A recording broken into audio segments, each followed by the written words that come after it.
Welcome to Shukla D point. आप सभी का स्वागत है आपके अपने YouTube channel Shukla D point में। मैं शिवम शुक्ला आप सभी दोस्तों का हार्दिक स्वागत करता हूं।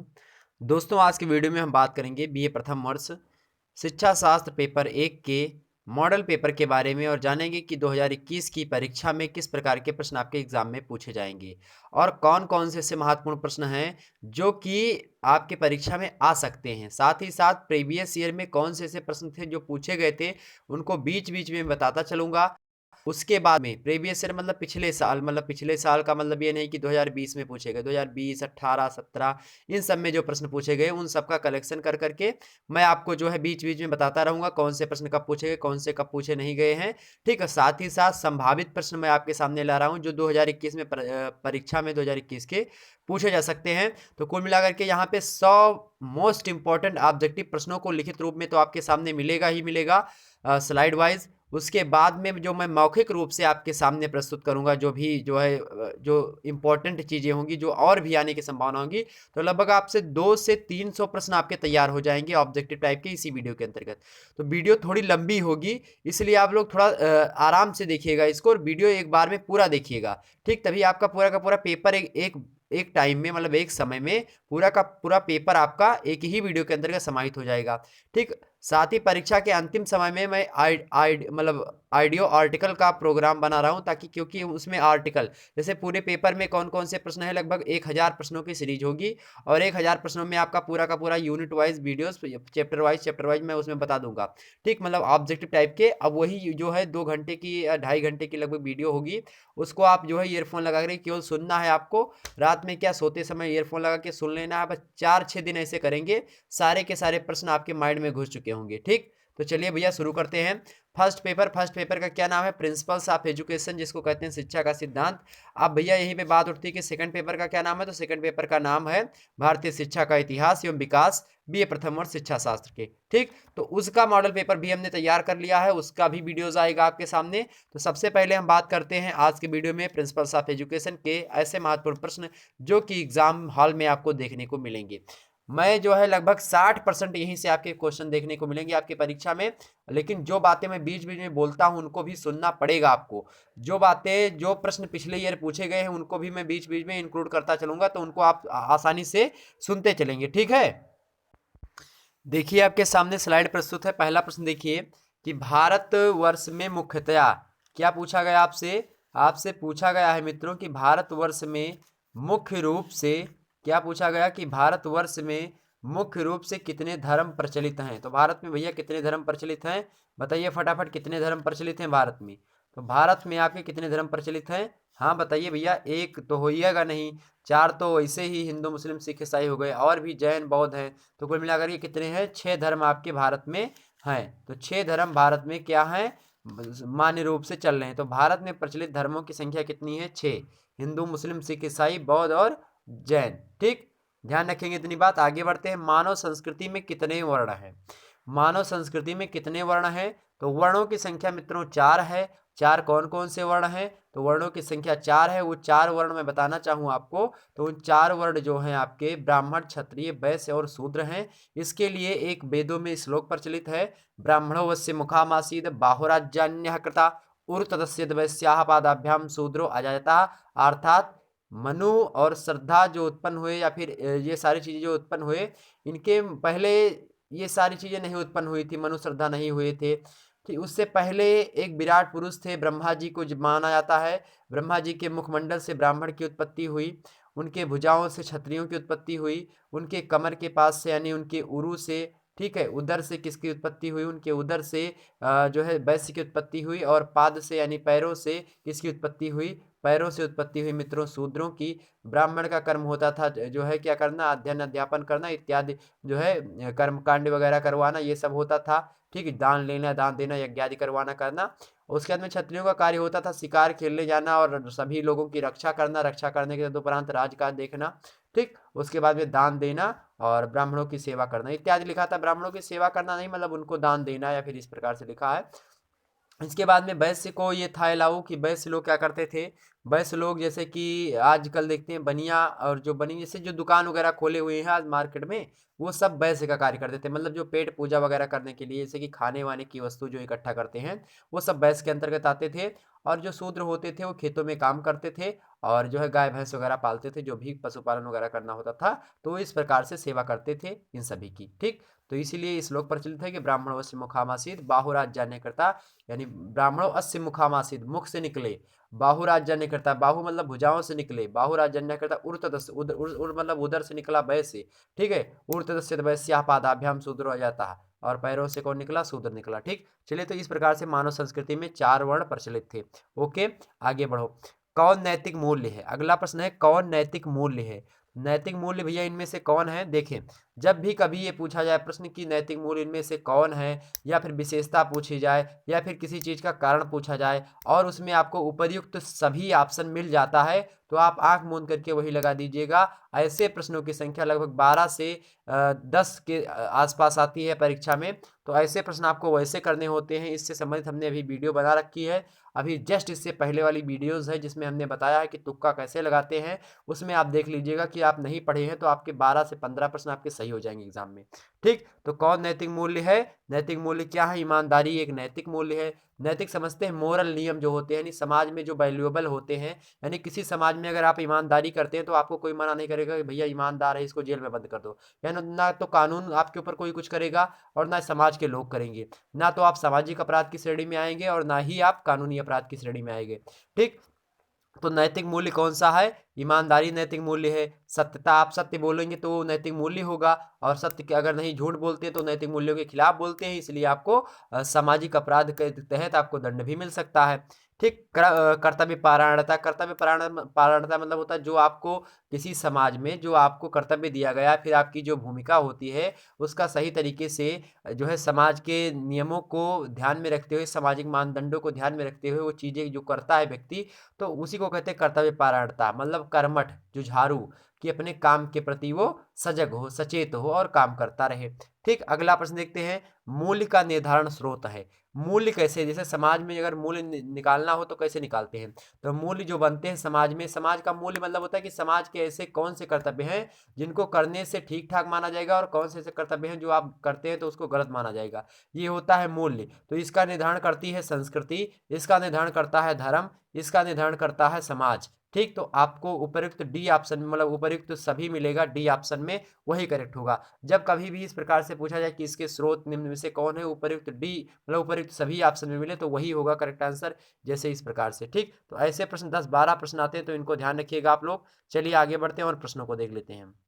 अगला प्रश्न देखिए मित्रों, अगला प्रश्न है कि शिक्षा मनुष्य की जन्मजात शक्तियों का स्वाभाविक समरस तथा प्रगतिशील विकास है। क्या कहा, कथन से प्रश्न पूछा गया कि शिक्षा जो होती है मनुष्य की जन्मजात शक्तियों का स्वाभाविक समरस तथा प्रगतिशील विकास है। यह कथन किसका है, तो यह कथन कहा था शंकराचार्य महोदय ने। किसने कहा था, शंकराचार्य महोदय ने कहा था। एक प्रश्न पूछा जाता है मित्रों, पेस्टोलॉजी ने कथन कहा था कि शिक्षा वह प्रक्रिया होती है जिसके द्वारा बालक अपनी आंतरिक शक्तियों को बाह्य बनाता है, मतलब आंतरिक शक्ति जो होती है उसको बाहरी बनाता है, किसके द्वारा, शिक्षा के द्वारा। शिक्षा की प्रक्रिया के द्वारा किसी बालक की जो आंतरिक शक्ति होती है वो बाहर आती है, ये कहा था पेस्टोलॉजी ने। ठीक, तो पेस्टोलॉजी का कथन है। ठीक, ध्यान रखेंगे। आगे बढ़ते हैं, अगला प्रश्न है, शिक्षा वह है जो मनुष्य को आत्मविश्वासी तथा स्वार्थहीन बनाती है। तो शिक्षा के द्वारा मनुष्य क्या बनता है, आत्मविश्वास उसका बढ़ता है मनुष्य का, और स्वार्थहीन बनता है, मतलब स्वार्थ रहित नहीं बनता, स्वार्थ उसके मन से खत्म हो जाता है। यह कथन है कौटिल्य का, और कौटिल्य कौन है, चाणक्य। ठीक, चाणक्य नीति आप लोग जानते होंगे, आजकल व्हाट्सएप पे स्टेटस बहुत लगाते हैं आप लोग। चलो आगे देखते हैं। अगला प्रश्न है, समाजशास्त्री शिक्षा को निम्न में से किसके विकास का साधन मानते हैं। तो जो समाज शास्त्री होते हैं वो शिक्षा को किसका साधन मानते हैं, तो विद्यालय और समुदाय का क्या मानते हैं, विकास मानते हैं। विद्यालय और समुदाय का विकास मानते हैं, जो है विद्यालय और विकास का साधन मानते हैं किसको, शिक्षा को। विकास का साधन मानते हैं शिक्षा को, निम्न में से किसके विकास का साधन मानते हैं, तो विद्यालय का और समुदाय का विकास होगा कब, जब शिक्षा होगी। ठीक, ध्यान रखेंगे इतनी बात। आगे बढ़ते हैं। अगला प्रश्न आपके नहीं दिया यहाँ पे, एक प्रश्न और पूछा जाता है प्रश्न में आपसे। अरस्तु महोदय ने कहा था कथन कि शिक्षा के सार्वभौमिक उद्देश्य का पता लगाना असंभव है, यानी शिक्षा का जो वास्तविक मतलब होता है, यूनिवर्सल जो फैक्ट होता है उसको पता लगाना असंभव है। किसने कहा था, अरस्तु ने कहा था। और कामेनिय सिंह महोदय है। प्रश्न पूछा गया था आपसे पिछली बार कि जो है इस समस्त स्त्री पुरुषों को जब विषयों का ज्ञान हो जाता है, समस्त स्त्री पुरुषों को जब विषयों का ज्ञान होता है या फिर ज्ञान देना एक आदर्श विद्यालय का लक्ष्य होना चाहिए, यह कथन किसने कहा था? तो कामेनियस ने कहा था कि समस्त स्त्री पुरुषों को सब विषयों का ज्ञान देना एक आदर्श विद्यालय का लक्ष्य होना चाहिए, यह कथन कहा था कामेनियस महोदय ने। और स्पेंसर को जानते हैं आप लोग, हर्बर्ट स्पेंसर, आपने समाजशास्त्र में खूब नाम सुना होगा। इन्होंने एक कथन कहा था शिक्षा को लेकर के कि शिक्षा का उद्देश्य ऐसा होना चाहिए जिससे व्यक्ति के संपूर्ण जीवन, व्यक्ति जो हो संपूर्ण जीवन के लिए तैयार हो सके, व्यक्ति अपना संपूर्ण जीवन जी सके, वही होता है हर्बर्ट स्पेंसर के अनुसार शिक्षा का उद्देश्य। ओके। और शिक्षा शास्त्र के जनक कौन है? शिक्षा शास्त्र के जनक हैं आपके कौन भैया? तो जॉन डीबी महोदय। जॉन डीबी के अनुसार शिक्षा क्या है? जॉन डीबी के अनुसार शिक्षा क्या है? तो अनुभव द्वारा सीखना। प्रश्न पूछा आता है आपसे कि जॉन डीबी के अनुसार शिक्षा है, आपको ऑप्शन में मिलेगा जीवन की तैयारी, आपको ऑप्शन में मिलेगा ज्ञान प्राप्त करना, आपको ऑप्शन में मिलेगा अनुभव द्वारा सीखना, आपको ऑप्शन में मिलेगा विद्यालय जाना। तो जॉन डीबी के अनुसार शिक्षा का मतलब होता है अनुभव के द्वारा सीखना। ठीक है। और इन्होंने ही कहा था जॉन डीबी महोदय ने कि शिक्षा एक क्या है? सामाजिक प्रक्रिया है। तो प्रश्न पूछा जाएगा किसने कहा कि शिक्षा एक सामाजिक प्रक्रिया है? पिछली बार प्रश्न पूछा गया था।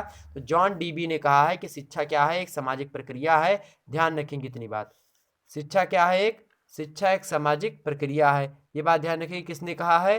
तो जॉन डीबी महोदय ने कहा। जॉन डीबी कौन है?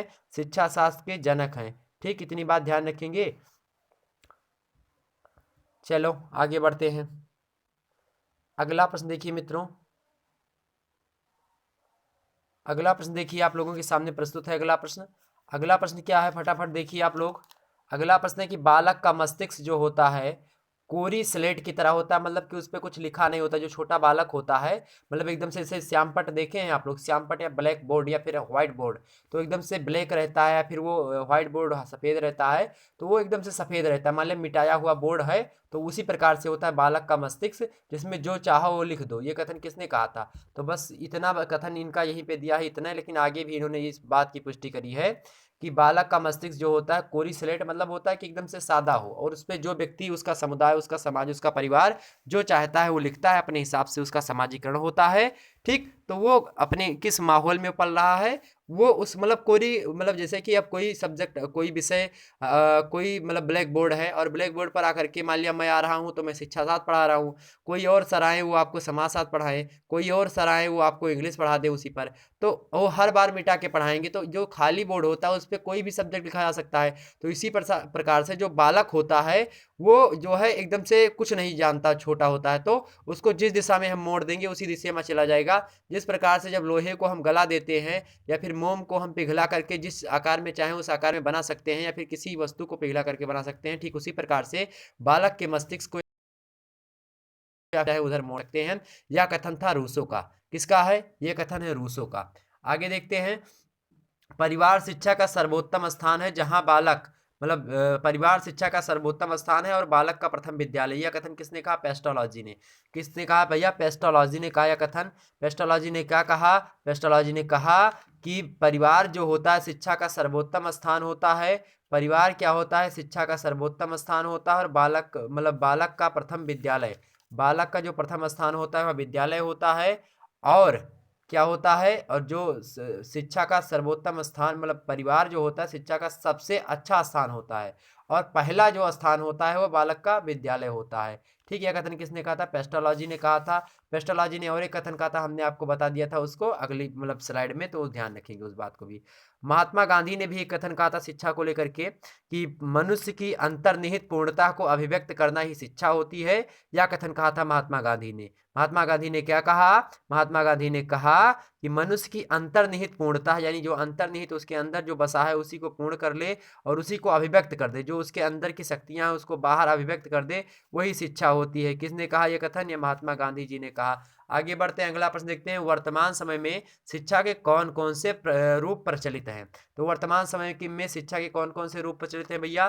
शिक्षा के जैसे कि औपचारिक रूप प्रचलित है, अनौपचारिक है और निरौपचारिक है। औपचारिक क्या होता है? औपचारिक कथन वह कथन मतलब औपचारिक तरीके से, जैसे कि कानूनी हिसाब से या फिर एकदम से व्यवस्थाबद्ध तरीके से या फिर योजनाबद्ध तरीके से स्कूल वगैरह में जब पढ़ाई होती है, कॉलेज में, विद्यालय में, ये सब क्या होती है? औपचारिक साधन है शिक्षा के। लेकिन अगर कोई बच्चा है वो घर पे ही बैठ कर के पढ़ रहा है तो क्या है? वो घर पे बैठते वो अनौपचारिक साधन। इसी प्रकार से निरौपचारिक साधन होते हैं। ठीक, ध्यान रखेंगे, मतलब वैसे सीख ले बच्चा, ना उसको कोई उपचार ना करना पड़े। तो एक अनौपचारिक होता है, एक निरौपचारिक होता है, बिना उपचार के ही वो सीख जाए। एक औपचारिक यानी उसको विद्यालय जाना पड़े तब सीखे, और एक घर में ही सीख ले, एक बिना घर में ही रहे वो खुद ही सीख ले। तो 3 प्रकार की शिक्षा प्रचलित होती है किसी भी समाज में, ये बात ध्यान रखेंगे। तो वर्तमान समय में भी शिक्षा के 3 जो है रूप प्रचलित है। आगे बढ़ते हैं। अगला है, निम्न में से कौन शिक्षा के औपचारिक साधन, मतलब औपचारिक साधन कौन से नहीं है? तो औपचारिक साधन में भैया विद्यालय, पुस्तकालय, संग्रहालय, ये सब आते हैं औपचारिक साधन। जबकि जो जो है अनौपचारिक साधन होता है, अनौपचारिक में आपका परिवार आ जाता है, समुदाय आता है, समाज आ जाता है, ये सारी चीजें आती हैं। ठीक है, आगे बढ़ते हैं। अगला प्रश्न देख लेते हैं मित्रों। अगला प्रश्न है आपका कि शिक्षा शास्त्र मनुष्य की सीखने और सिखाने की प्रक्रिया का विज्ञान होता है। यह कथन किसने कहा? यह कथन कहते हैं भैया डॉक्टर एस के पाल। किसने कहा? डॉक्टर एस के पाल ने कहा कि शिक्षा जो होती है यानी शिक्षा शास्त्र जो होता है मनुष्य के सीखने और सिखाने की प्रक्रिया का विज्ञान होता है। यह कथन किसने कहा? डॉक्टर एस के पाल महोदय ने कहा। आगे देखते हैं। अगला प्रश्न है कि शिक्षा के अंग होते हैं। शिक्षा के अंग कैसे होते हैं भैया? शिक्षा के कैसे कितने अंग होते हैं? शिक्षा के 5 अंग होते हैं। कितने अंग होते हैं? शिक्षा के 5 अंग होते हैं। ठीक, ध्यान रखेंगे इतनी बात। तो शिक्षा के कितने अंग होते हैं? शिक्षा के 5 अंग होते हैं। ठीक, आगे बढ़िए। अगला प्रश्न है, औपचारिक शिक्षा प्रदान की जाती है। औपचारिक शिक्षा कहाँ पे प्रदान करी जाती है? विद्यालय में प्रदान करी जाती है। ठीक है, कॉलेज में प्रदान करी जाती है, विश्वविद्यालय में प्रदान करी जाती है। ये सब औपचारिक साधन है शिक्षा के। ठीक, जबकि अनौपचारिक साधन कहीं पर भी शिक्षा नहीं दी जा सकती, तो वो क्या हो गया? अनौपचारिक साधन के अंतर्गत आ जाएगा। घर पर, पड़ोस में, ये सब अनौपचारिक साधन है। मतलब ये सब कानूनी दृष्टि से शिक्षा नहीं ग्रहण कर रहे हैं आप। जैसे कि आपको मार्कशीट कोई घर वाले बैठ के आपको नहीं बना के देंगे। जब आप विद्यालय में पढ़ेंगे तभी आपको मार्कशीट वगैरह सारी व्यवस्थाएं मिलेंगी। ठीक, ये सारी चीजें होती है। आपको डिग्री वगैरह मिलेंगी जब आप औपचारिक शिक्षा ग्रहण करेंगे। अगला देखते हैं, बालक की प्रकृति, योग्यता, रुचि, अभिरुचि और व्यक्तिगत भिन्नता को ध्यान में रखकर दी जाने वाली शिक्षा को कहते हैं। जब बालक की प्रकृति को दिखाया यानी बालक का नेचर कैसा है, बालक की योग्यता कैसी है, बालक क्या पढ़ना चाह रहा है यानी उसकी रुचि क्या है, उसका एप्टीट्यूड क्या है यानी अभिरुचि क्या है, और उसकी व्यक्तिगत भिन्नता क्या है यानी लोगों से वो किस प्रकार से अलग है। जब इन सभी मुद्दों को ध्यान में रख करके किसी बालक को शिक्षा प्रदान की जाती है मेरे प्यारे दोस्तों, तो उसको हम कहते हैं व्यक्तिगत शिक्षा। क्या कहते हैं उसको? व्यक्तिगत शिक्षा कहते हैं। ठीक, ध्यान रखेंगे, व्यक्तिगत शिक्षा। जब किसी बालक की प्रकृति, योग्यता, रुचि, अभिरुचि और व्यक्तिगत भिन्नता को ध्यान में रख करके शिक्षा दी जाती है, तो इस प्रकार की शिक्षा को हम व्यक्तिगत शिक्षा कहते हैं। इस बात को आप ध्यान रखेंगे। समझे बात? चलो आगे बढ़ते हैं। शिक्षा, अगर प्रश्न आपसे पूछा जाए कि शिक्षा को आप कितने श्रेणी में रखेंगे, प्रश्न आपसे कभी कभी इसे पूछेगा कि शिक्षा को आप कितने श्रेणी में रखेंगे। आपको ऑप्शन में दे रहा हूँ शुद्ध विज्ञान, दूसरा दे रहा हूँ सृजनात्मक विषय, और तीसरा दे रहा हूँ विज्ञान तथा कला दोनों, और डी ऑप्शन दे रहा हूँ उपरोक्त में से कोई नहीं। तो क्या लगाएंगे? तो लगाइएगा विज्ञान और कला दोनों। तो शिक्षा शास्त्र जो है विज्ञान भी है और कला भी है, आर्ट भी है। ठीक, अर्थशास्त्र शिक्षा मतलब कला भी है विज्ञान भी है, समाजशास्त्र कला भी है विज्ञान भी है। ठीक, ध्यान रखेंगे इतनी बात। शिक्षा के अंग के कैसे होते हैं? शिक्षा के अंग में कौन कौन मुख्य रूप से आते हैं? जैसे शिक्षक आ गया, छात्र आ गया, पाठ्यक्रम आ गया, ये सारे शिक्षा के अंग होते हैं। ठीक, शिक्षा का उद्देश्य क्या होता है? जनसंख्या वृद्धि को रोकना, और भी बहुत सारी चीजें हैं। तो अगर जनसंख्या वृद्धि को रोकना ऑप्शन में है तो आप लगा देंगे। ठीक, ये बात समझ गए। जो है, चलो आगे बढ़ते हैं। अगला प्रश्न देखते हैं हम। अगला प्रश्न मुखी पक्ष क्या है? जॉन डीबी के अनुसार शिक्षा का जो त्रिमुखी पक्ष है वो क्या है? तो डीबी के अनुसार जो शिक्षा का त्रिमुखी पक्ष है वो क्या है भैया? त्रिमुखी पक्ष मतलब 3 पक्ष होते हैं। कौन कौन से हैं? सी ऑप्शन इसका करेक्ट आंसर होगा। शिक्षक, विद्यार्थी और सामाजिक शक्तियां। इन्होंने 3 पक्ष बताए शिक्षा के। पहला बताया शिक्षक, दूसरा बताया विद्यार्थी, तीसरा बताया सामाजिक शक्तियां। ओके, आगे बढ़ते हैं। डीबी ने यानी जॉन डीबी ने शिक्षा के किस पक्ष पर विशेष बल दिया है?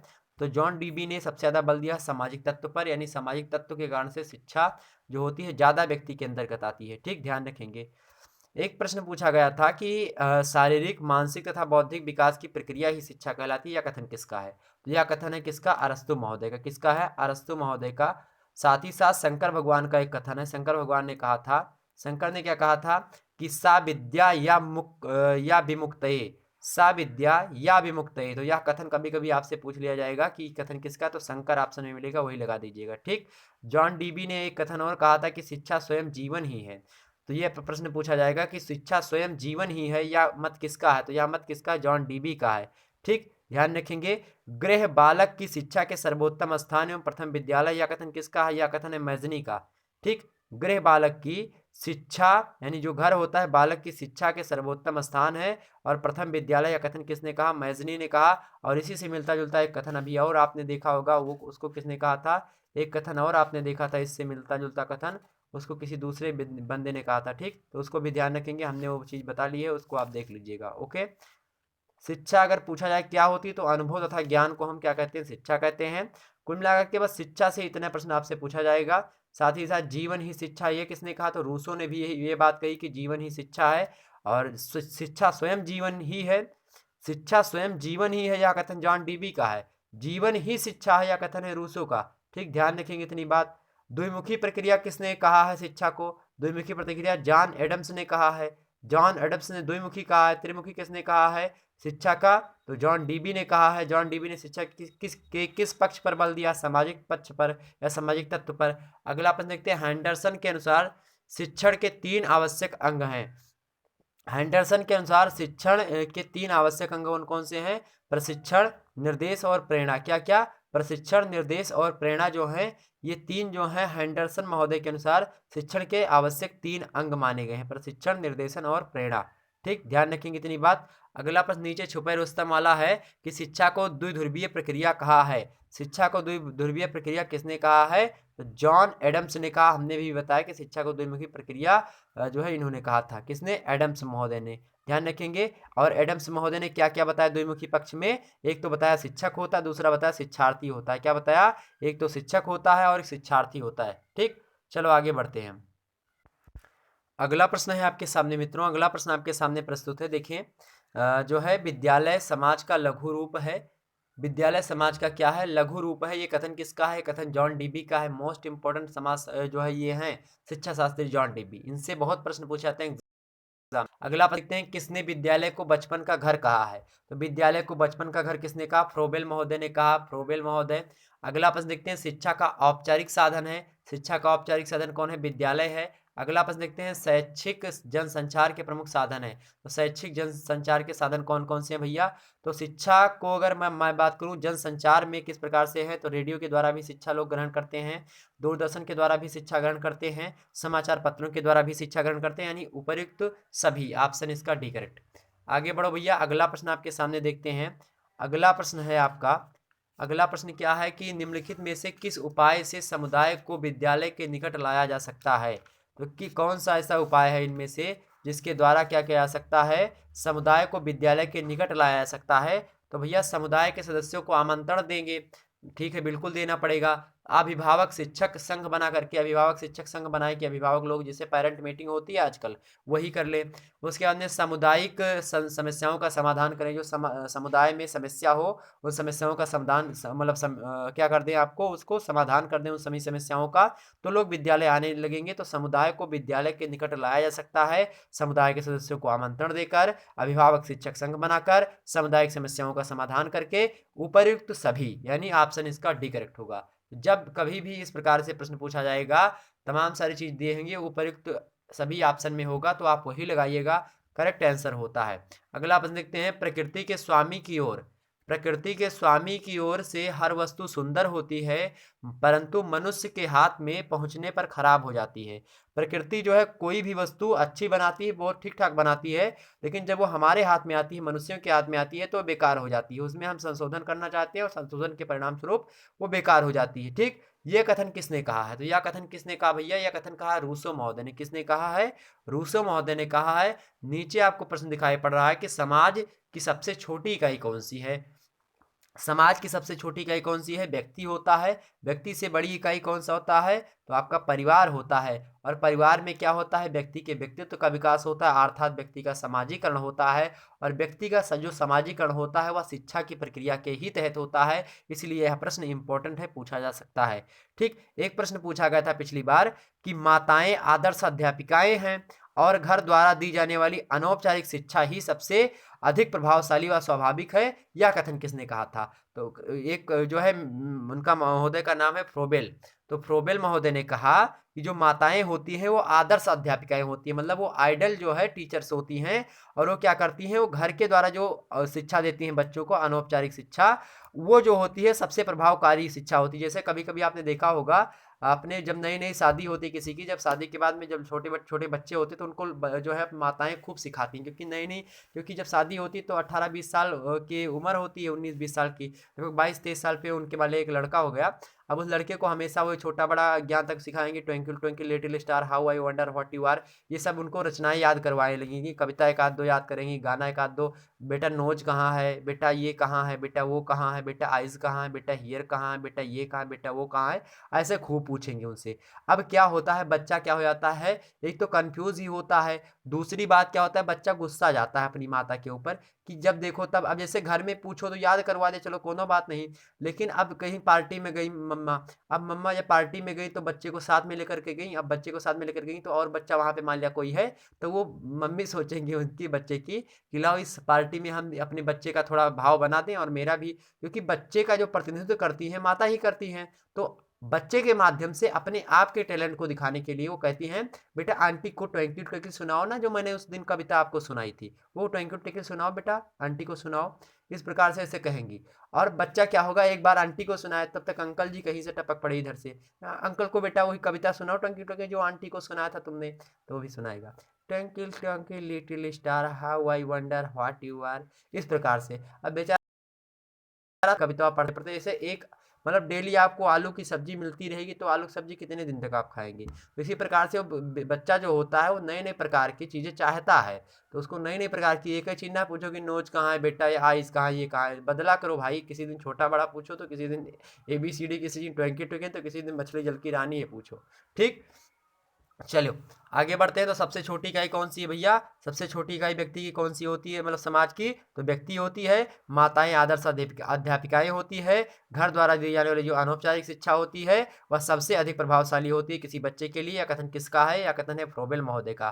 किसका है? यह कथन है फ्रोबेल महोदय का। आगे बढ़ते हैं मेरे प्यारे दोस्तों और अगले प्रश्न की ओर हम बढ़ते हैं फटाफट। एक प्रश्न पूछा जाता है कि रिपब्लिक ग्रंथ किसका है? रिपब्लिक किसका ग्रंथ है? प्लेटो का है। प्लेटो ने रिपब्लिक नामक ग्रंथ लिखा, ध्यान रखेंगे। ठीक, प्रश्न आपसे अगर पूछा जाए कि जनसंख्या शिक्षा में सबसे अधिक उत्तरदायित्व किसका है, तो शिक्षकों का होता है। जनसंख्या शिक्षा में सबसे अधिक उत्तरदायित्व किसका होता है? तो शिक्षकों का सबसे ज्यादा उत्तरदायित्व होता है, ये बात ध्यान रखेंगे आप लोग। चलो आगे बढ़ते हैं। और एक प्रश्न पूछा था कि लोकतंत्र को भीड़ तंत्र किसने कहा? तो सुकरात ने लोकतंत्र को भीड़ तंत्र कहा है। एक प्रश्न आपसे कभी कभी पूछा जाएगा कि शिक्षा पर राज्य के नियंत्रण को बुराई माना है। शिक्षा पर राज्य का जो नियंत्रण होता है उसको बुराई माना है बेंथम महोदय ने। बेंथम ने कहा कि राज्य पर जो है, मतलब शिक्षा पर राज्य का नियंत्रण नहीं होना चाहिए, शिक्षा स्वतंत्र होनी चाहिए। एक प्रश्न पूछा जाता है जो है शिक्षा की रक्षा और विकास करना किस विचारधारा की मान्यता है? ऑप्शन में आपको एक तंत्रवादी, जनतंत्रवादी, मध्यम मार्गीय और उपयुक्त में से कोई नहीं। जो शिक्षा की रक्षा और विकास करना ये विचारधारा है, ये मध्यम मार्गीय है। ठीक, ध्यान रखेंगे इतनी बात। आगे बढ़ते हैं। चलो अगली स्लाइड आपके सामने नहीं आई अभी, अगली स्लाइड देखिए। अगली स्लाइड है, अगली स्लाइड आपके सामने कि निम्न में से औपचारिक शिक्षा के साधन नहीं है। तो अनौपचारिक शिक्षा के साधन नहीं, तो भैया जो अनौपचारिक शिक्षा के साधन नहीं है, मनोरंजन केंद्र जो सॉरी जो परिवार होता है, क्या दिया गया यहाँ पे? शिक्षा का जो अनौपचारिक साधन है, मतलब अनौपचारिक शिक्षा के अनौपचारिक साधन हैं, पूछा गया है। जो परिवार होता है या अनौपचारिक साधन होता है, मनोरंजन केंद्र, पाठशाला, संग्रहालय, ये सारे क्या होते हैं? औपचारिक साधन होते हैं शिक्षा के। ठीक, आगे देखते हैं। अगला प्रश्न, निम्न में से कौन सा शिक्षा प्रसार का औपचारिक साधन है? शिक्षा प्रसार का जो औपचारिक साधन इनमें से कौन सा होता है? मदरसा जो होता है ये क्या है? शिक्षा प्रसार का ये औपचारिक साधन है। प्रवचन, खेलकूद और पत्राचार ये क्या है? अनौपचारिक साधन है शिक्षा प्रसार की। ठीक, शिक्षा प्रसार मतलब शिक्षा को बढ़ाने के लिए मदरसा जो है एक अहम भूमिका निभाता है, एक विशेष कैटेगरी की शिक्षा को बढ़ावा देता है। ठीक, इनमें से आगे देखते हैं ऑप्शन इसका सी, मुस्लिम्स जो है बच्चे इसमें पढ़ते हैं मदरसे में। अगला प्रश्न देखते हैं, व्यापक अर्थ में संपूर्ण वातावरण व्यक्ति की शिक्षा का साधन है। व्यापक अर्थ में मतलब बहुत, अगर विस्तृत अर्थ में देखा जाए बड़े रूप में, तो संपूर्ण वातावरण जो होता है यानी इन्वायरमेंट जो होता है, होल इन्वायरमेंट या इंटायर इन्वायरमेंट व्यक्ति की शिक्षा का साधन होता है। तो व्यक्ति की शिक्षा का साधन होता है क्या, पूरा का पूरा वातावरण। ये कथन किसने कहा, थॉमसन महोदय ने कहा। किसने कहा, थॉमसन महोदय। ऑप्शन डी में आपको दिख रहे हैं थॉमसन महोदय, इन्होंने कहा। अगला प्रश्न देखिए, शिक्षा के अनेक साधन भी मतलब शिक्षा के अनेक साधन ही कहे जाते हैं। तो शिक्षा के अनेक साधन कहे जाते हैं, कौन कौन से, सक्रिय साधन और निष्क्रिय साधन, ये दोनों साधन होते हैं शिक्षा के। तो शिक्षा के कौन कौन से साधन कहे जाते हैं अनेक साधन में, सक्रिय साधन, एक निष्क्रिय साधन। ठीक, ध्यान रखेंगे ऑप्शन इसका जो है सी ऑप्शन में दिया होगा, ए और बी दोनों, ठीक, वही करेक्ट होता है। ध्यान रखेंगे इतनी बात। प्रश्न कभी कभी आपसे पूछा जाता है कि सांस्कृतिक मूल्यों का अर्थ क्या होता है। तो सांस्कृतिक मूल्य का क्या अर्थ होता है मित्रों, सांस्कृतिक मूल्य का अर्थ होता है सामाजिक व सांस्कृतिक विरासत में पाए जाने वाले नियम व आदर्श जो होते हैं वही सांस्कृतिक मूल्य होते हैं। एक प्रश्न जो है जॉन डीबी का है। जॉन डीबी ने बताया था कि विद्यालय को समाज का वास्तविक प्रतिनिधि होना चाहिए। विद्यालय को जो है समाज का वास्तविक प्रतिनिधि होना चाहिए, कथन किसका है, तो जॉन डीबी का ही है ये कथन। ठीक, ये कथन समझ में आया। चलो, एक प्रश्न पूछा गया था कि जनतंत्र वह संस्कार है जो जनता को जनता द्वारा तथा जनता के लिए दिया जाता है। यह प्रश्न किसका है, तो जनतंत्र या लोकतंत्र जो होता है वह संस्कार होता है जो जनता को जनता द्वारा जनता के लिए होता है। यह कथन अब्राहम लिंकन ने कहा था। ये कहाँ के थे, अमेरिका के राष्ट्रपति हैं। ठीक, अमेरिका के राष्ट्रपति थे। ठीक, ध्यान रखेंगे इतनी बात। आगे बढ़ते हैं, अगला प्रश्न देख लेते हैं। अगला प्रश्न आपके शिक्षा प्राप्त होती है वह फिर कभी नहीं मिलती। यह कथन किसका है, तो बालक को प्रथम 5 वर्ष में जो शिक्षा प्राप्त होती है वह फिर कभी उसको नहीं प्राप्त होती। यह कथन है गांधी जी का। गांधी जी का यह कथन है, ऑप्शन इसका सी करेक्ट है। अगला प्रश्न देखते हैं, बालक नागरिकता तथा प्रथम पाठ मान्यता के चुंबन और पिता के संरक्षण से सीखता है। यह कथन किसका है, बालक नागरिकता का प्रथम पाठ माता के चुंबन, मतलब जो नागरिकता का प्रथम पाठ होता है वो बालक माता के चुंबन, यानी माता जब उसको मतलब चुंबन करती है या फिर उसको चुम्मा लेती है, चुंबन जिसको कहते हैं हम, जब चुंबन करती है बालक को माताएं करती हैं तो उससे उसका प्रथम पाठ मिलता है और पिता के संरक्षण से वह सीखता है सारी मुद्दे। तो यह कथन किसका है, यह कथन है मैलिनी महोदय का। ठीक, और ध्यान रखेंगे जो है जो लड़कियां होती हैं, जो गर्ल्स होती हैं, वो अपने सर्वप्रथम गर्ल्स का सबसे पहला प्यार कौन होता है, उनके पिता होते हैं। और सब जो है लड़कों का पहला प्यार उनकी माता होती है, एक पाश्चात्य विचारक ने किसी ने कहा था। ठीक है, ये कथन ध्यान रखेंगे। आगे प्रश्न देखते हैं, अगला प्रश्न, घर ही शिक्षा का सर्वोत्तम साधन है, बालक का प्रथम विद्यालय, यह मत किसका है। यह मत किसका है भैया, यह मत है पेस्टोलॉजी का। किसका है, पेस्टोलॉजी का। ऑप्शन इसका एक करेक्ट है। आगे देखते हैं, अगला प्रश्न देखिए भैया। आगे प्रश्न स्लाइड लाई जाए, कंप्यूटर महोदय स्लाइड प्रस्तुत करो। हाँ, आ गई स्लाइड। स्लाइड आ गई मित्रों आपके सामने। दिया है प्रश्न कि संस्कृति ही प्रमुख वाहक भाषा है। संस्कृति ही जो है क्या है, प्रमुख वाहक भाषा है। इससे हमें किससे सहायता मिलती है, तो तत्व, क्या किससे सहायता मिलती है, तत्वों से सहायता मिलती है। संस्कृति की प्रमुख वाहक भाषा है, इसमें हमें किससे सहायता मिलती है, तो तत्व से सहायता मिलती है। जो एलिमेंट होते हैं उनसे हमको सहायता मिलती है किसी भी संस्कृति को एक दूसरे के मतलब हस्तांतरित करने के लिए। मान लिया कि हमारे पिता की संस्कृति कुछ थी, तो वो अगर हमको संस्कृति दे रहे हैं, या फिर हमारे पिता की संस्कृति कुछ थी और उससे दूसरे लोग जो है संस्कृति सीख रहे हैं। संस्कृति क्या होती है, लोगों को अपनाई, मतलब संस्कृति लोग अनुकरण कर लेते हैं। अनुकरण एक चैप्टर आपने पढ़ा होगा में, लेकिन फर्स्ट ईयर में ही अभी है। तो अनुकरण होता है यानी दूसरे के चीज़ों को देख करके खुद उसमें देख लेना। जैसे कि कोई दूसरा, कोई जैसे हीरो जो होते हैं कुछ एक्टिंग करते हैं तो तुरंत आप लोग जो है उनकी उन्हीं तरह की एक्टिंग करने लगते हैं, डायलॉग वगैरह बोलने लगते हैं। तो ये क्या है, अनुकरण करना है। इसी को हम एक पक्ष में संस्कृति भी कह सकते हैं। ठीक, अब यहाँ पे पूछा गया कि संस्कृति की प्रमुख वाहक भाषा होती है और इसमें मुख्य भूमिका कौन निभाता है, तो तत्व निभाते हैं। ठीक, आगे देखते हैं, अगला प्रश्न है, कौन सा तत्व संस्कृति का अंग नहीं है। तो कौन सा तत्व जो है संस्कृति का अंग नहीं भैया, तो रेल की पटरी जो है ये संस्कृति का अंग नहीं, जबकि संस्कार, विश्वास, धार्मिक सहनशीलता, ये सब क्या है, तत्व होते हैं। और इन्हीं तत्वों के माध्यम से क्या होता है, जो है संस्कृति के प्रमुख तत्व होते हैं, जिससे भाषा जो होती है एक दूसरे तक पहुंचती है, धार्मिक सहनशीलता, संस्कार, विश्वास इत्यादि से। आगे देखते हैं, किसने संस्कृति के 9 लक्षण बताए हैं। तो किसने संस्कृति के 9 लक्षण बताए भैया? बिस्लर महोदय ने संस्कृति के कितने लक्षण बताए हैं? 9 लक्षण बताए। अगला प्रश्न, निम्न में से कौन सा भारतीय संस्कृति का आधार तत्व है? निम्न में से कौन भारतीय संस्कृति का आधार तत्व है? आध्यात्मिकता जो है, आध्यात्मिकता, ये भारतीय संस्कृति का क्या है? आधार तत्व है, ध्यान रखेंगे। संस्कृति मित्रों किस पर आधारित होती है? प्रश्न पूछा जाता है कि संस्कृति किस पर आधारित होती है? तो संस्कृति जो होती है धार्मिक कार्यों पर आधारित होती है, आंतरिक जीवन पर, भावात्मक अनुभव पर। तो प्रश्न पूछा जाएगा संस्कृति आधारित होती है, ऑप्शन ए आंतरिक जीवन, बी ऑप्शन धार्मिक कार्य, सी ऑप्शन भावात्मक अनुभव। तो ऑप्शन आपको डी में मिलेगा, उपयुक्त सभी, वही लगा दीजिएगा, उपयुक्त सभी। अब अगर आपसे पूछा जाएगा सभ्यता संबंधित है किससे? ऑप्शन ए में देगा शरीर से, ऑप्शन बी में देगा आपको नाशवान वस्तुओं से, ऑप्शन सी में देगा जिसका हम उपयोग करते हैं। तो इन सभी चीजों से संबंधित है कौन? सभ्यता, ध्यान रखेंगे। और आपसे प्रश्न पूछा जा सकता है कि मनुष्य संस्कृति ग्रहण करता है तो अनुकरण के द्वारा ग्रहण करता है, हमने अभी भी बताया था, खेल के द्वारा भी ग्रहण करता है और संगठित कार्यों के द्वारा भी ग्रहण करता है, तो उपयुक्त सभी विधियों के द्वारा ग्रहण करता है। ऐसे प्रश्न में आपको मिल जाएगा, ठीक। और मूल्यों का विकास कैसे होता है? मूल्यों का विकास घर से होता है, अनुकरण द्वारा होता है, भावात्मक अनुभव के द्वारा होता है, ठीक, ध्यान रखेंगे। तो इन सभी के द्वारा होता है क्या? तो इस प्रकार के जब प्रश्न पूछे जाते हैं कि संस्कृति आधारित है, सभ्यता आधारित है, या सभ्यता संबंधित है, मनुष्य संस्कृति ग्रहण करता है, मूल्यों का विकास होता है, तो उसमें एक ऑप्शन डी दिया होता है, उसमें उपयुक्त सभी दिया होता है, वही करेक्ट आंसर होता है। जबकि ये देखना कभी नहीं ना दिया हो लेकिन ऑप्शन में, ठीक है, नहीं ना दिया हो बस, ठीक। चलो आगे बढ़ते हैं। एक प्रश्न संस्कृति को लेकर के पूछा गया था कि संस्कृति प्राप्त आवश्यकताओं की एक व्यवस्था और उद्देशात्मक क्रियाओं की संगठित अवस्था है, यह कथन किसने कहा था? तो मालिनोवस्की ने कहा था कि संस्कृति जो होती है प्राप्त आवश्यकताओं की एक व्यवस्था होती है और उद्देशात्मक क्रियाओं की संगठित अवस्था होती है, ठीक। दो प्रकार की अवस्था बताइए, एक तो बताइए आवश्यकताओं की व्यवस्था और उद्देशात्मक क्रियाओं की संगठित अवस्था। ओके, चलो आगे बढ़ते हैं, अगले प्रश्न की ओर हम बढ़ते हैं। अगली स्लाइड आपके सामने प्रस्तुत है मित्रों।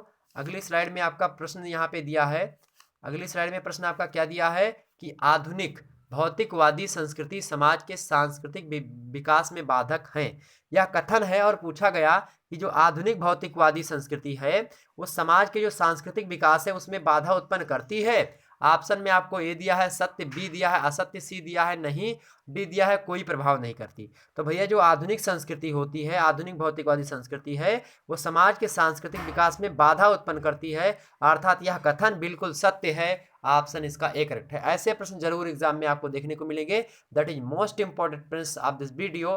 तो इस प्रश्न को आप एकदम से नोट डाउन कर लीजिए, 2021 के लिए इसमें आएगा ही आएगा, ठीक, ये कंफर्म आएगा, ठीक। आगे देखते हैं, अगला प्रश्न देखते हैं। शिक्षा एक सामाजिक प्रक्रिया है क्योंकि यह एक व्यक्ति का सामाजिक विकास करती है। शिक्षा जो है एक सामाजिक प्रक्रिया होती है क्योंकि यह क्या करती है? एक व्यक्ति का क्या करती है? सामाजिक विकास करती है। यह कथन कैसा है? सत्य है अथवा असत्य? यह कथन बिल्कुल सत्य है। जो शिक्षा होती है ये सामाजिक प्रक्रिया होती है। और किसने कहा? किसने कहा सामाजिक प्रक्रिया होती है? यह कथन भी आपको हमने बता दिया प्रीवियस ईयर वीडियो, मतलब पीछे जाएंगे वीडियो में तो आपको पता चलेगा ये कथन किसने कहा था, हमने आपको बता दिया था, ठीक।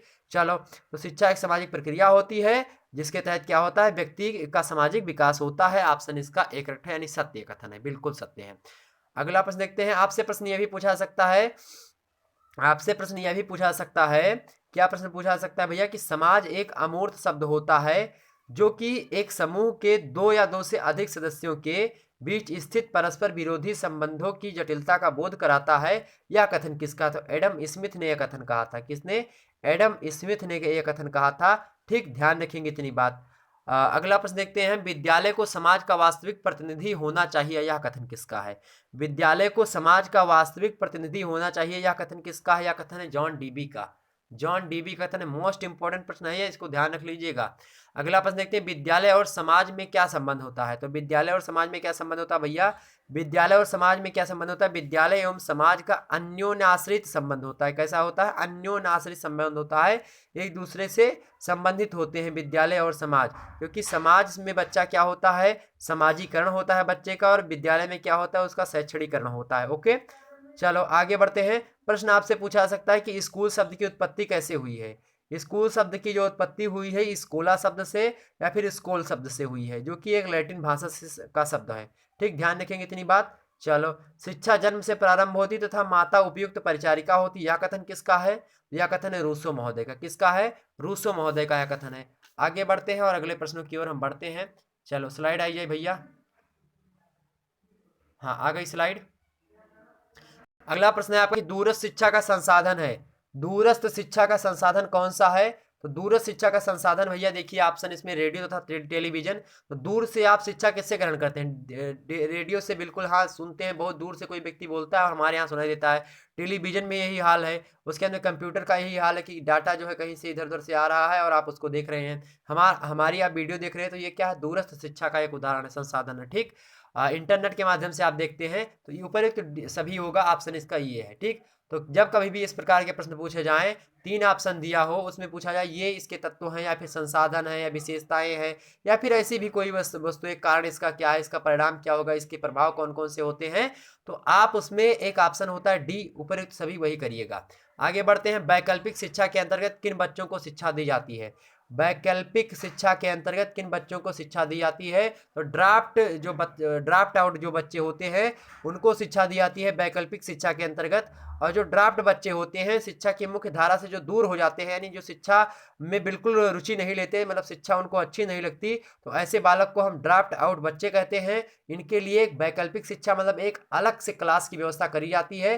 जैसे कभी कभी देखते हैं स्पेशल बैच, मतलब कोचिंग वगैरह में बनाते हैं कि फाउंडेशन बैच, यानी शुरुआत से बैच चल रहा है, एक स्पेशल बैच बनाते हैं जो कि वीक बच्चों के लिए होता है। ठीक, ध्यान रखेंगे। तो उसमें जो वीक बच्चे होते हैं उनके लिए स्पेशल क्लास होती है। तो ये शिक्षा विधि है, ये एक शिक्षण विधि होती है। ठीक, आगे बढ़ते हैं। वैकल्पिक शिक्षा के अंतर्गत किन बच्चों को शिक्षा दी जाती है? तो ड्राफ्ट जो है आउट बच्चों को। प्रतिभाशाली जो बच्चे होते हैं, बच्चों के कई प्रकार होते हैं, सेकंड ईयर में आप सही तरीके से समझ लेंगे कि बच्चे कितने प्रकार के, एक मंद बुद्धि का होता है, एक कलात्मक छात्र होता है, एक प्रतिभाशाली होता है। ठीक, एक ड्राफ्ट आउट बच्चे होते हैं, कई कई प्रकार के बच्चे होते हैं, वो सेकंड ईयर में आप समझेंगे विस्तार से। आगे बढ़ते हैं। अनौपचारिक प्रतिभाशाली बच्चे वही बच्चे होते हैं यार, जैसे कि कोई तेज हो जाए पढ़ने में, और प्रतिभाशाली जो बच्चे होंगे वो बहुत ज़्यादा चपल होंगे, मतलब चंचल होंगे। ठीक, चंचल कैसे होंगे? मतलब हर बात पे बोलेंगे, तुरंत क्लास में हमेशा हंसी मजाक करते रहेंगे, कुछ गलत बात भी बोल देंगे। तो जिसके अंदर ज्ञान होता है ना, वो ये भी करता है, बात ध्यान रखेंगे। तो जहाँ पे अच्छाई है वहीं पे बुराई है, और जहाँ पे कुछ है ही नहीं तो वैसे रहेगा वो ना, वो मंद बुद्धि। और मंद बुद्धि क्यों होता है? क्योंकि जब माताएं और बहनें जो है वो जब अपने शिशु को दूध पिलाती हैं, तो वो रीढ़ की हड्डी जो है सीधी करके अगर नहीं बैठती है, अगर सीधी बैठ करके एकदम सावधान मुद्रा में अगर अपने बच्चे को दूध पिला रही हैं, तो वो बच्चा कैसा होगा? कलात्मक बच्चा होगा। मतलब कैसा बच्चा होगा? वो प्रतिभाशाली बच्चा होगा। लेकिन अगर वही जो है स्त्री या फिर जो महिला दूध पिला रही है अपने बच्चे को, शिशु को, अगर वो थोड़ा झुक करके पिला रही है, मतलब थोड़ा रीढ़ की हड्डी टेढ़ी है, दिमाग से कनेक्शन उसका नहीं बैठ पाता, और साथ ही साथ उसके बच्चे में जो दिमागी तत्व होते हैं वो नहीं जा पाते, और उसका विकास, उसके बुद्धि का, माइंड का विकास नहीं हो पाता। ठीक, इसलिए जो रीढ़ की हड्डी होती है डायरेक्ट दिमाग से टच हुई होती है, इसलिए हमेशा कभी भी पढ़ने बैठो तो सीधे बैठा करो। जब भी कभी भी आप लोग पढ़ने बैठिए तो एकदम से सीधे बैठिए। सीधे बैठने से क्या होता है? आपका जो तार होता है दिमाग का, यानी जो जैसे कहते हैं कि जो है सिग्नल नहीं मिलता, तो सिग्नल आपको पूरा मिलेगा कब? यानी कि जो पढ़ेंगे वो याद होगा कब? जब आप एकदम सीधे बैठ के पढ़ेंगे। ठीक, क्योंकि जो आपका तार होगा वो जुड़ जाएगा। ठीक, ये बात ध्यान रखेंगे। आगे बढ़ते हैं। उभरते समाज के मुद्दे कौन कौन से हैं? उभरते समाज के मुद्दे कौन कौन से? पहला ऑप्शन है सामाजिक कुरीतियां, दूसरा ऑप्शन है पर्यावरण संरक्षण के प्रति जागरूकता, तीसरा ऑप्शन आपका है ए और बी दोनों, चौथा ऑप्शन है उपरोक्त में से कोई नहीं। कौन सा होगा भैया? तो उभरते समाज के मुद्दे हैं सामाजिक कुरीतियां, बिल्कुल है, पर्यावरण संरक्षण के प्रति जागरूकता, यानी ए और बी दोनों, ए और बी दोनों ऑप्शन इसका सी करेक्ट है। आगे बढ़ते हैं और भी प्रश्नों को देख लेते हैं। कभी कभी आपसे प्रश्न पूछ लिया जाता है कि सामुदायिक सहभागिता का क्या अर्थ होता है? सामुदायिक सहभागिता का क्या अर्थ होता है? तो सामुदायिक सहभागिता का अर्थ होता है मित्रों, समाज के प्रत्येक लोगों की भागीदारी हो, उसमें समाज के वरिष्ठ लोगों की भी भागीदारी हो, समाज के लोगों का प्रतिकूल व्यवहार हो, ये सभी होते हैं। ठीक, ध्यान रखेंगे इतनी बात। सामाजिक परिवर्तन के प्रतिमान, कभी कभी आपसे पूछा जाता है कि निम्न में से कौन सामाजिक परिवर्तन के प्रतिमान है? तो संचयी प्रतिमान, उतार चढ़ाव प्रतिमान, चक्रीय प्रतिमान। यह प्रतिमान आप जब समाजशास्त्र पढ़ते हैं सेकंड ईयर में, सेकंड पेपर में, सामाजिक परिवर्तन एवं सामाजिक नियंत्रण पेपर का नाम है, जब उसमें पढ़ते हैं तो आप पढ़ते हैं सामाजिक परिवर्तन के चक्रीय सिद्धांत। यानी अब कोई अगर समाज में कोई परिवर्तन हो रहा है, जैसे कि मान लिया पहले रेडियो आया, उससे समाचार हम लोग सुनते थे, बाद में फिर टीवी आई, टेलीविजन आया, उससे समाचार सुनने लगे, एंटीना लगा, उसके बाद में आप क्या लग गया? डीटीएच लग गया, आप डीटीएस से सुनते हैं, तो ये एक प्रकार का परिवर्तन हो रहा है समाज में। कैसा परिवर्तन है यह एक रेखीय परिवर्तन है, एक रेखा में परिवर्तन इसका हो रहा है। यह एक रेखीय परिवर्तन है मित्रों।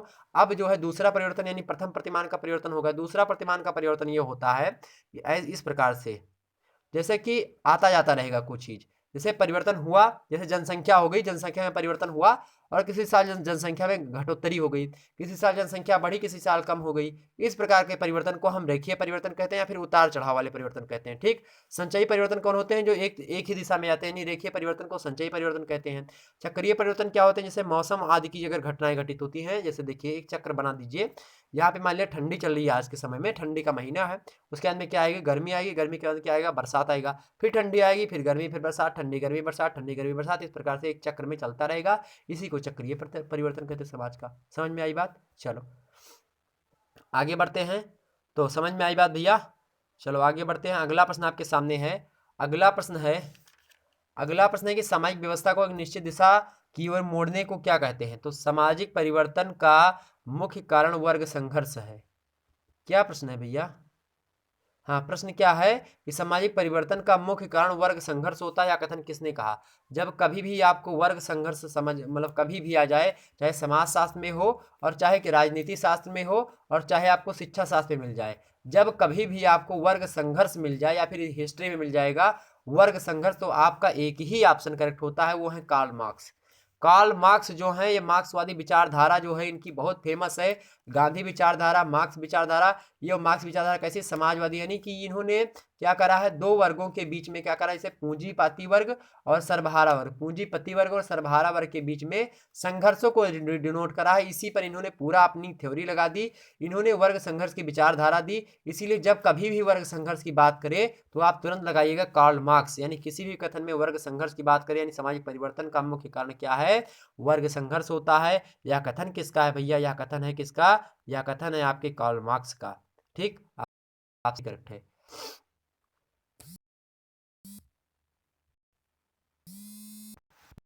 हाँ, तो कहाँ पहुंचे थे हम कि किसने कहा सामाजिक परिवर्तन का मुख्य कारण क्या होता है? कार्ल मार्क्स ने कहा था। अगला प्रश्न है, सामाजिक परिवर्तन के चक्रीय सिद्धांत के प्रमुख समर्थक कौन है? तो चक्रीय सिद्धांत के प्रमुख समर्थक कौन है भैया? पैरेटो, सोरोकिन और टायनबी। कौन कौन? क्या कहा हमने कहा पैरेटो, सोरोकिन और टायनबी। ये तीन जो हैं ये चक्रीय सिद्धांत के प्रमुख समर्थक हैं। ठीक है, कैसे समर्थक हैं? प्रमुख समर्थक हैं। और ये तीनों चक्रीय सिद्धांत, और चक्रीय सिद्धांत कौन सा सिद्धांत है? समाज में परिवर्तन होने का सिद्धांत है। यानी समाज में जो हमने बताया नहीं था कि चक्र में परिवर्तन हो, यानी परिवर्तन हो लेकिन फिर से घूम के वहीं पर कोई चीज आ जाती है। जैसे वर्षा हो रही है तो फिर से वर्षा आएगी, गर्मी हो रही फिर से गर्मी आएगी, ठंडी आ रही तो फिर से ठंडी आएगी। ये होता है चक्रीय परिवर्तन किसी समाज का। इस प्रकार से जब किसी समाज में परिवर्तन होता है कि जिस स्थिति से चले थे फिर घूम करके उसी स्थिति पे हम आ जा रहे हैं, तो इस प्रकार के परिवर्तन को हम चक्रीय परिवर्तन कहते हैं। मेरे प्यारे दोस्तों, इस बात को अपने माइंड में एकदम से बैठा लीजिएगा, ये प्रश्न जरूर पूछा जाएगा एग्जाम में। चलो, तो सामाजिक परिवर्तन के चक्रीय सिद्धांत के प्रमुख समर्थक कौन है? Pareto, Sorokin, टायनबी। ऑप्शन इसका एक करेक्ट होगा। अगला अपन देखते हैं, किसने कहा सामाजिक परिवर्तन को मनुष्य के बौद्धिक विकास का परिणाम है? सामाजिक परिवर्तन मनुष्य के बौद्धिक विकास का परिणाम है, किसने कहा? पार्सन ने कहा, काम्टे ने कहा, मार्क्स ने कहा, बेबलन ने कहा, किसने कहा? फटाफट बताइए। Comte, Comte, Comte. ऑप्शन इसका बी करेक्ट है। फटाफट चलिए, कॉम्टे ने कहा क्या? सामाजिक परिवर्तन को मनुष्य के बौद्धिक विकास का परिणाम माना है, किसने? कॉम्टे ने। आगे देख तो, छुपे रुस्तम वाला प्रश्न आपके सामने आ गया भैया। चलो फटाफट, मोस्ट इंपोर्टेंट प्रश्न होता है छुपे रुस्तम वाला। किसने कहा है मानव की आदतों से होने वाले परिवर्तनों को ही सामाजिक परिवर्तन कहा जाता है? मानव की आदतों में होने वाले परिवर्तन या मानव की आदतों से जो होने वाला परिवर्तन होता है उसे ही हम सामाजिक परिवर्तन कहते हैं। किसने कहा? किसने कहा यह कथन? बैबलन। किसने कहा? बैबलन ने कहा। बैबलन ने क्या कहा? बैबलन ने क्या कहा भैया कि मानव की आदतों से होने वाले परिवर्तनों को ही हम सामाजिक परिवर्तन कहते हैं, ये बैबलन महोदय ने कहा। और साथ ही साथ अकबर निमकाब ने क्या कहा? अकबर निमकाब ने कहा कि प्रकृति का अर्थ होता है, सॉरी, प्रगति की परिभाषा देते हुए कहा, प्रगति से प्रश्न भी पूछा जाता है। इन्होंने कहा अकबर निमकाब ने कि प्रगति का अर्थ अच्छाई के लिए परिवर्तन से होता है और इसलिए प्रगति के मूल्य निर्णय होते हैं। तो प्रगति में मूल्य निर्णय होते हैं, इसलिए क्यों होते हैं? क्योंकि प्रगति जो होता है हमेशा अच्छाई की ओर होती है, मतलब प्रगति जो होती है हमेशा अच्छाई की ओर बढ़ती है। प्रगति और विकास में क्या अंतर होता है इस बात को हमने समझाया है। प्रगति और जो है विकास का अंतर से संबंधित वीडियो बनाए, उसको देख लीजिएगा, आपका डाउट सारा क्लियर हो जाएगा। ठीक, ध्यान रखेंगे इतनी बात। तो ये सारे प्रश्न मोस्ट इंपॉर्टेंट थे, ये समाजशास्त्र के सेकंड पेपर से भी संबंधित है। ठीक, ये बात भी ध्यान रखेंगे। कुछ प्रश्न आपसे और पूछे जाते हैं, जैसे अंतर्राष्ट्रीय योग दिवस कब मनाया जाता है? 21 जून को मनाया जाता है। ठीक, ध्यान रखेंगे। उदर मोटापन दूर करने एवं नेत्र ज्योति बढ़ाने के लिए करना चाहिए सिंहासन करना चाहिए। ठीक, ये सब योगासन की क्रियाएं हैं। और योग भी एक प्रकार का क्या है आपका, योग भी क्या है, एक प्रकार की आपकी शिक्षा है। तो आपसे पूछा जाएगा कि उदर मोटापन यानी जो पेट का जो मोटापन होता है उसको दूर करने के लिए, और नेत्र की जो ज्योति होती है यानी नेत्र में जो की क्षमता बढ़े यानी आपको दिखाई ज्यादा पड़े, इसके लिए क्या करना चाहिए? इसके लिए आपको सिंहासन करना चाहिए। स्मरण शक्ति एवं पाचन शक्ति को बढ़ाने के लिए क्या करना चाहिए? शीर्षासन करना चाहिए। शीर्षासन मतलब शीर्ष के बल मतलब आसन लेना चाहिए, उसको शीर्षासन कहते हैं। सिंहासन मतलब आपको जो है सिंहासन ले। ठीक है। और प्रश्न पूछा था कि द रिपब्लिक पुस्तक के लेखक कौन है? द रिपब्लिक पुस्तक के लेखक कौन है? प्लेटो हैं।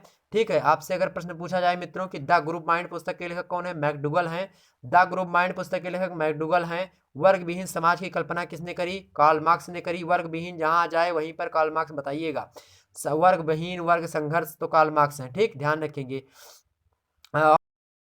और मैं बताऊं, समाज एक जीव रचना है। जीव रचना के कथन किसने कहा? अल्बर्ट स्पेंसर ने कहा कि समाज एक जीव रचना है। सामाजिक समझौते के सिद्धांत के प्रमुख विद्वान कौन है? हाब्स हैं। हाब्स, लाक, रूसो, ये सभी सामाजिक समझौते के सिद्धांत के प्रमुख क्या हैं? विद्वान हैं। पितृसत्तात्मक सिद्धांत के प्रतिपादक कौन है? हेनरी मैन है।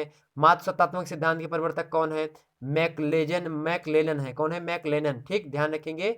और प्रश्न पूछा, और जो है मातृसत्तात्मक सिद्धांत के और भी समर्थक हैं, ये समर्थक के अंतर्गत आते हैं मैकलेनन और जेंक्स हैं, फ्रेजर हैं, ये सारे के सारे आते हैं। इन सभी प्रश्नों को आप ध्यान में रखिएगा, क्योंकि यहाँ से प्रश्न आपके एग्जाम में आए दिनों पूछे जाते हैं, तो इसलिए हमने इसको 1 मिनट के अंतर्गत आपको सारी बातें बता दी। दैट इज मोस्ट इंपॉर्टेंट प्रश्न जो मैं बीच बीच में बताता रहता हूँ वो।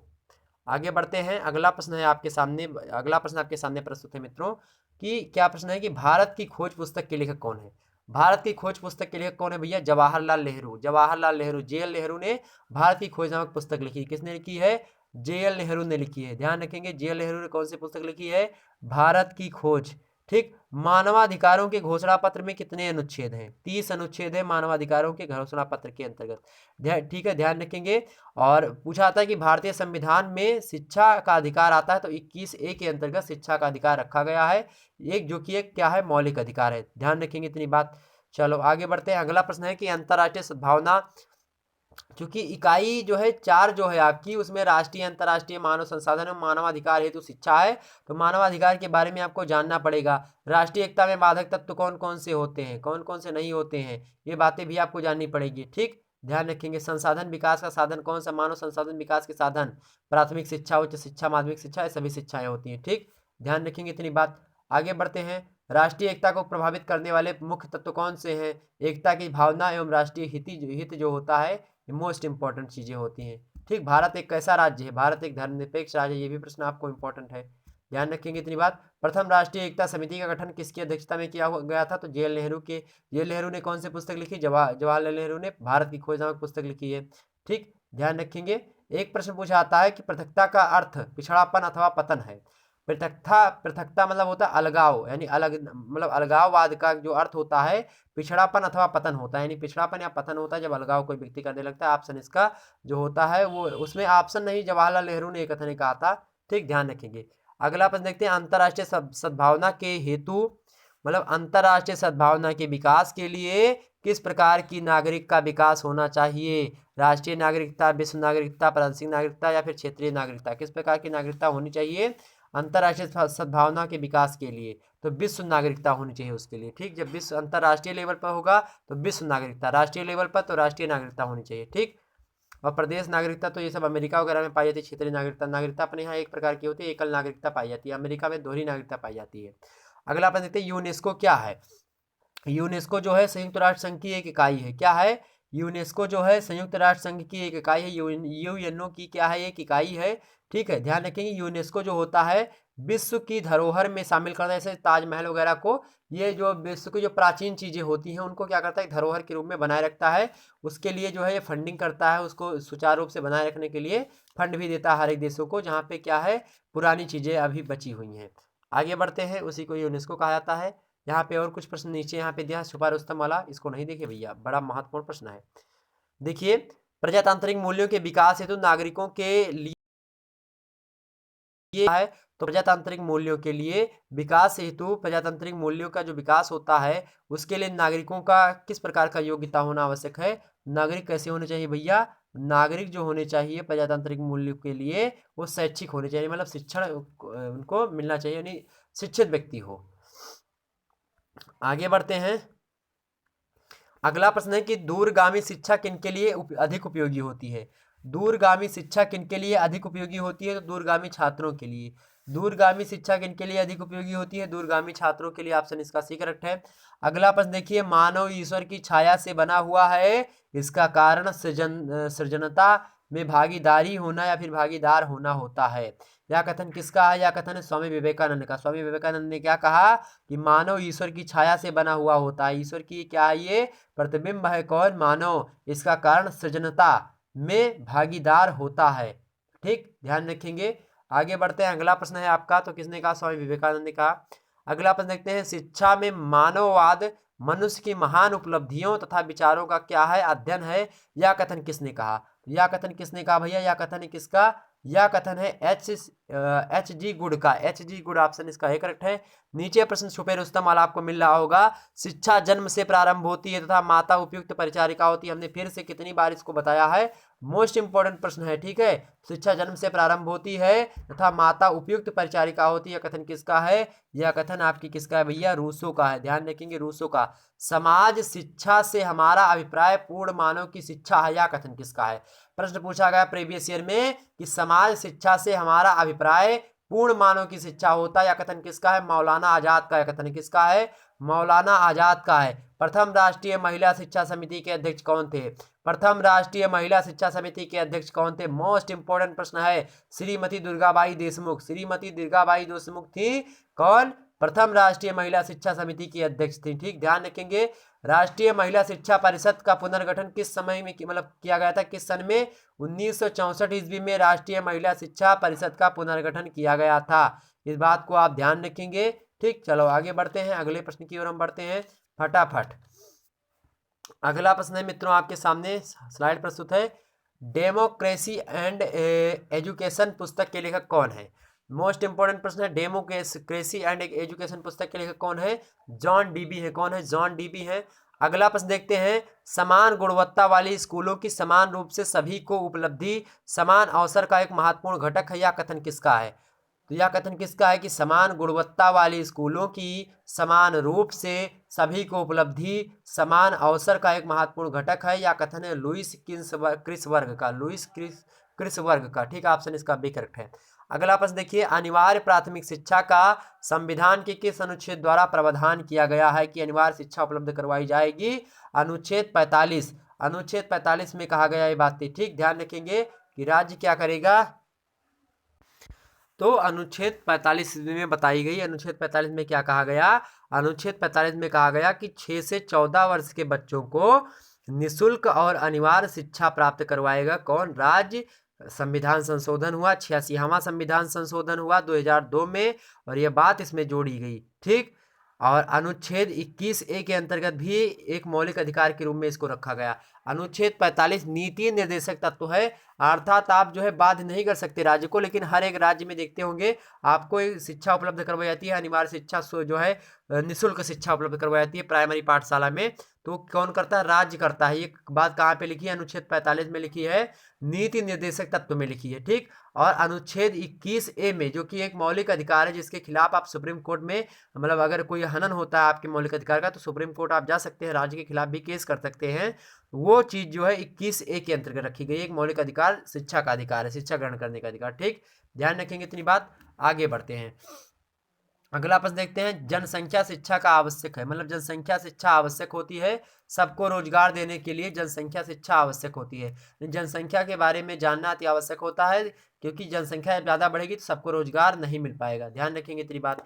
राष्ट्रीय जनसंख्या नीति की घोषणा कब की गई, प्रश्न पूछा जाता है, राष्ट्रीय जनसंख्या नीति की घोषणा कब की गई, 16 अप्रैल 1976। ध्यान रख लीजिए, 16 अप्रैल 1976 ईस्वी को राष्ट्रीय जनसंख्या नीति की घोषणा की गई थी। पर्यावरण दिवस कब मनाया जाता है, 5 जून को पर्यावरण दिवस मनाया जाता है, 5 जून को पर्यावरण दिवस मनाया जाता है। ध्यान रखेंगे, प्रश्न आपसे अगर पूछा जाए कि बच्चों में मूल्यों के विकास में सर्वाधिक महत्वपूर्ण भूमिका कौन निभाता है, ऑप्शन में दिया जाए पास पड़ोस की, बी दिया जाए परिवार, सी दिया जाए मित्रों की और डी दिया जाए समाज की। तो बच्चों में मूल्यों के विकास में सर्वाधिक भूमिका जो निभाता है वो समाज निभाता है, ध्यान रखेंगे। ठीक, ध्यान रखेंगे क्योंकि समाज के अंतर्गत ही सारी चीजें आती हैं। आगे चले, आगे बढ़ते हैं, अगले प्रश्न की ओर हम बढ़ते हैं फटाफट। सॉरी। संविधान से लेकर के आपसे बहुत सारे प्रश्न पूछे जाते हैं कि संविधान के किस अनुच्छेद में नागरिकों तथा राजनैतिक अधिकारों के संबंध में वर्णन किया गया है। तो अनुच्छेद 3 से लेकर के 21 तक इसमें बताया गया है। ठीक, नागरिकों और राजनीतिक अधिकारों से संबंधित बातें कही गई है। ये सारी बातें आपसे पूछा जाएगा, ज़्यादा इनसे रिलेटेड प्रश्न आपसे नहीं पूछा जाएगा। ठीक, ये बात भी ध्यान रखेंगे। आगे बढ़ते हैं, अगला प्रश्न स्लाइड आ जाए भैया। स्लाइड आ गई, अगली आपके सामने है कि विश्वविद्यालय परीक्षा आयोग की स्थापना कब हुई थी। विश्वविद्यालय परीक्षा आयोग की स्थापना कब हुई थी भैया।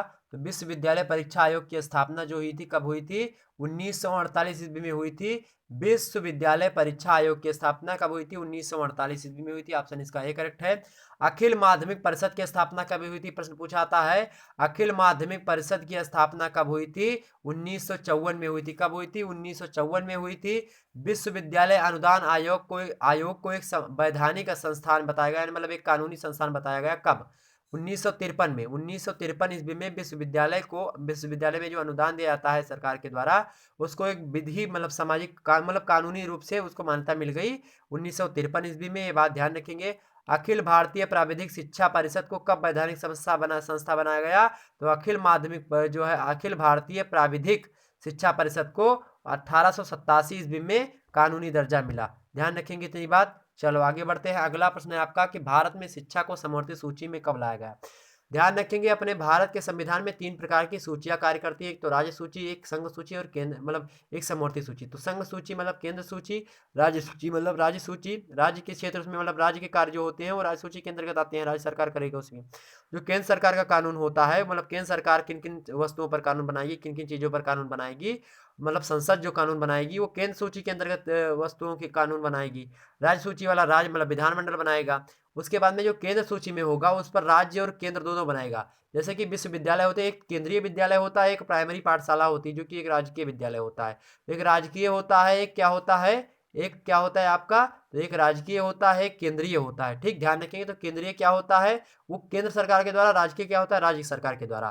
तो ये समवर्ती सूची का विषय, शिक्षा जो है समवर्ती सूची का विषय, ध्यान रखेंगे। पुलिस किस सूची का विषय है, पुलिस जो होता है वो पुलिस की सूची का विषय भैया, पुलिस जो है राज्य सूची का विषय है। ठीक, ध्यान रखेंगे, पुलिस राज्य सूची का विषय है। देखिए यूपी पुलिस, एमपी पुलिस, ये पुलिस वो पुलिस। ठीक, ध्यान रखेंगे इतनी बात। तो समवर्ती सूची में शिक्षा को भारत में शिक्षा को 1976 में शिक्षा को भारत में समवर्ती सूची में लाया गया। इस पर राज्य भी कानून बनाता है और केंद्र भी कानून बनाता है। लेकिन जब कभी भी राज्य का कानून और केंद्र का कानून आपस में टकराएगा कि कौन सा कानून माना जाए उसमें, तो उस स्थिति में केंद्र का कानून ज्यादा मान्य होगा, राज्य का कानून निष्क्रिय हो जाएगा। अगला प्रश्न है, ग्रामीण विश्वविद्यालय की स्थापना का सुझाव किस आयोग ने दिया था। तो ग्रामीण विश्वविद्यालय की स्थापना का सुझाव किस विश्वविद्यालय ने दिया था भैया, विश्वविद्यालय शिक्षा आयोग ने दिया था। विश्वविद्यालय शिक्षा आयोग ने दिया था। कौन सा, कि ग्रामीण विश्वविद्यालय की स्थापना करा जाए। अगला प्रश्न है, मुदालियर आयोग किस सन में स्थापित हुआ। तो मुदालियर जो आयोग का गठन हुआ था कब हुआ था, 1952 ईस्वी में हुआ था। कब हुआ था, 1952 ईस्वी में हुआ था। एक प्रश्न पूछा जाता है आपसे कि मुदालियर आयोग ने माध्यमिक स्तर के पाठ्यक्रम को कितने भागों में बांटा था। तो 6 भागों में बांटा था। इस बात को ध्यान रखेंगे। कोठरी आयोग का कार्य क्षेत्र कितना है, मतलब संपूर्ण शिक्षा से होता था। कोठरी आयोग का कार्य क्षेत्र था संपूर्ण शिक्षा से। ऑप्शन इसी प्रकार से देगा आपको कि उच्च शिक्षा, माध्यमिक शिक्षा, प्राथमिक शिक्षा, तो संपूर्ण शिक्षा से कोठरी आयोग का संबंध रहता था। ध्यान रखेंगे इतनी बात। बहुउद्देशीय विद्यालय खोलने का सुझाव सर्वप्रथम किसने दिया था, कोठरी आयोग ने ही दिया था। ध्यान रखेंगे। भारतीय संविधान के अनुच्छेद 45 में कब संशोधन हुआ, 2002 में हुआ। कौथा संशोधन था, 86वां संविधान संशोधन 2002, जिसके तहत 6 से 14 वर्ष को बच्चों को अनिवार्य शिक्षा उपलब्ध करवाएगा कौन, राज्य करवाएगा। ध्यान रखेंगे इतनी बात। मुदालियर आयोग का संबंध किस शिक्षा से था, तो माध्यमिक शिक्षा से संबंध था मुदालियर कमेटी का। ठीक, ध्यान रखेंगे इतनी बात। आगे बढ़ते हैं, अगला प्रश्न देख लेते हैं।